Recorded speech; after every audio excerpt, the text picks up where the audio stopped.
As Maria wants to help with the preparations for the cultural festival, Rona also volunteers. She wants to spend more time with Maria and build a friendly relationship with her. During this, her friend also signs up and wants Nikaru to join, but she declines because she has to work. Subsequently, the friend convinces Ryudo to participate, and he brings along his friend Ejichi, who has taken an interest in Shirakawa's friend. And with that, a warm welcome back, friends, to another anime recap of our dating story on the Anikazu channel. If you want to see more of this anime, let me know in the comments. That said, let's get started right away. The group split up for the preparation, and Ejichi is initially alone with Shirakawa's friend because Shirakawa and Ryudo want to take care of the brochure. The two are looking forward to working together, but there's a gloomy mood among the others because Ryudo is now sitting with Shirakawa and Kuros. He sees this as a great kickoff for the buddy plan, but it seems Kuros is not too thrilled about the collaboration. They look for the festival's theme and to gather some ideas, Shirakawa asks her sister about her hobbies, to which she replies watching videos. Shirakawa then starts talking about the new videos that have come out, which Kuros doesn't really understand and feels like a foreign language to her. After Ryudo asks what kind of videos Kuros watches, she answers with Let's Plays,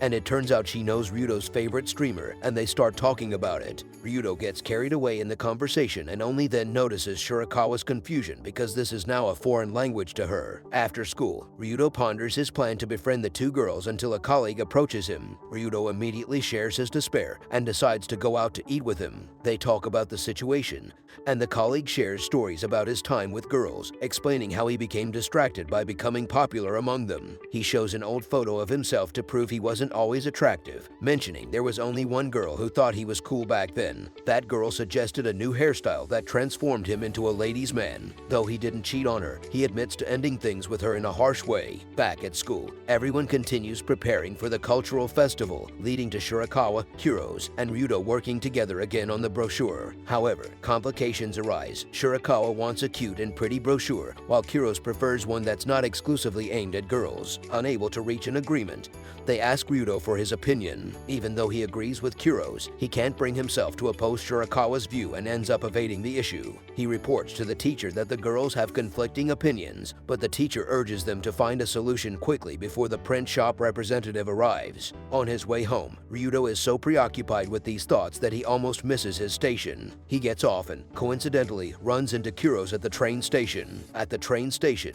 while waiting for the next train, Ryudo is surprised to learn that Kuros now lives in the area. She explains that it's because her mother divorced again, and her stepfather no longer wanted to pay for Kuros' school fees, which led her to transfer. Kuros then asks Ryudo if he ever wondered why she attends the same school as her sister, despite not getting along with her. He guesses it might be to annoy her, but Kuros reveals that she wanted to surprise her sister, who loves surprises, despite their strained relationship. Kuros had hoped her sister would forgive her and still love her, but at school, she noticed her sister had changed, prompting her to spread rumors about her. Now, seeing her sister reverting to her old self makes Kuros happy. Ryudo realizes his resentment towards Kuros is fading, understanding her deep love for Shirakawa. Lost in these thoughts, he almost misses the train, but Kuros brings him back to reality. They arrive and discuss their routines of studying after school. Ryudo offers to walk Kuros home as it's getting dark, but she declines, reminding him that they're not dating. Ryudo then accidentally drops a book, revealing that he's been attending the same prep course as Kuros, where he had been hiding from her. She uncovers his secret, admitting she knew he was in the course. On her way home, she complains that there's no need to hide. Maintaining distance would have been enough. To conclude the evening, Ryudo chats with his girlfriend Shirakawa about Kuros. Through this conversation,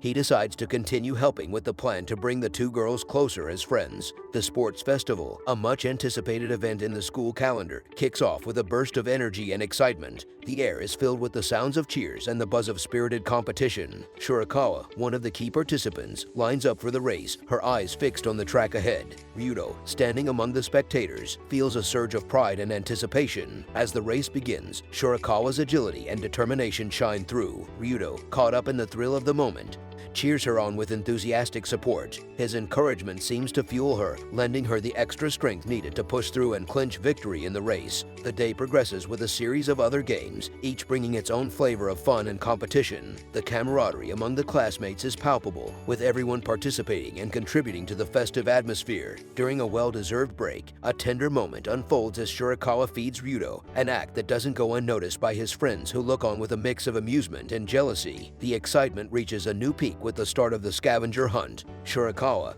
ever the competitor, swiftly sets off in pursuit of her first clue. Her quick thinking and agility come to the fore as she navigates the challenge with ease. Once she secures the clue, she wastes no time in calling Ryudo to join her. Together, they race through the remaining challenges, demonstrating a seamless partnership that ultimately leads them to victory. In a touching revelation, Shirawaka discloses that the hunt required her to bring her favorite person along, a role she proudly assigned to Ryudo, deepening the bond between them. This moment is interrupted when a group of girls, accompanied by an older woman, call out to Shirakawa, adding another layer to the unfolding events. Meanwhile, back in the classroom, a different scene is set. The classmates, dressed as cheerleaders, add a vibrant and colorful dimension to the sports festival. Kuro's, also part of this group, is a picture of enthusiasm. Her efforts are immediately recognized by Shirakawa's friend, who compliments her on how well the cheerleader outfit suits her. Kuro's participation is not just for the festivity. She harbors a deeper hope that her mother, who has taken a day off from her busy schedule, will be there to cheer her on. However, as Kuros makes her way to join the others, she spots her mother in a cheerful conversation with Shirakawa. This sight stirs a tumult of emotions within her, leading her to flee the scene in distress. The absence of Kuros doesn't go unnoticed for long. Her mother, expressing concern,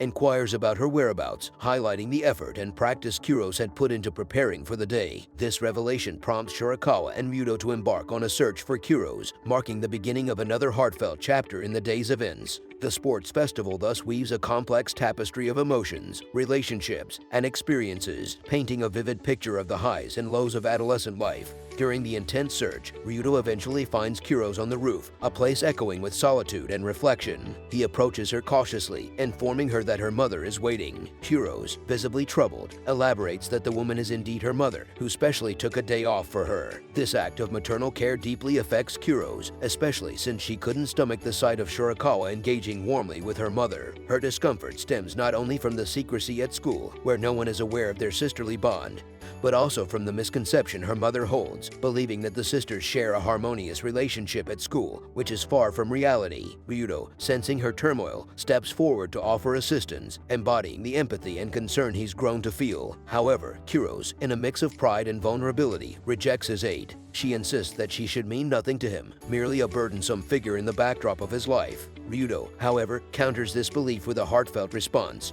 He expresses genuine care for Kuros, not just as his girlfriend, sister, or as a mere classmate, but as an individual and his partner in the cultural festival. This unexpected display of empathy and understanding deeply affects Kuros. In a moment charged with emotional intensity, Kuros confesses her love for Ryudo. Her confession is laced with self-awareness as she acknowledges the complexity and potential issues in her feelings. Yet, she firmly asserts her autonomy in choosing whom to love, a declaration that reveals her inner strength and vulnerability. This confession, which touches on the depths of her ego and longing, leaves Ryudo speechless, encapsulating the complexity of their intertwined relationships. Unbeknownst to them, Shirakawa overhears this heart-rending conversation. The weight of the words hangs heavily in the air as she quietly departs, her silence speaking volumes of the storm of emotions brewing within her. Meanwhile, back in the classroom, a different kind of dilemma unfolds with the brochure designs for the festival. Two distinct versions lay before them, one catering specifically to high school students with vibrant and youthful energy, the other appealing to a broader audience with a more subdued and sophisticated palette. The teachers, unable to reach a consensus, turn the decision over to Ryudo. He finds himself torn between the designs, instinctively leaning towards Kuros's version for its broader appeal and aesthetic, yet reluctant to dismiss Shirakawa's design, which shines with a unique charm. Caught in this emotional and creative crossroad, Ryudo initially attempts to diplomatically praise Shirakawa's design. However, Shirakawa, discerning his hesitation, confronts him.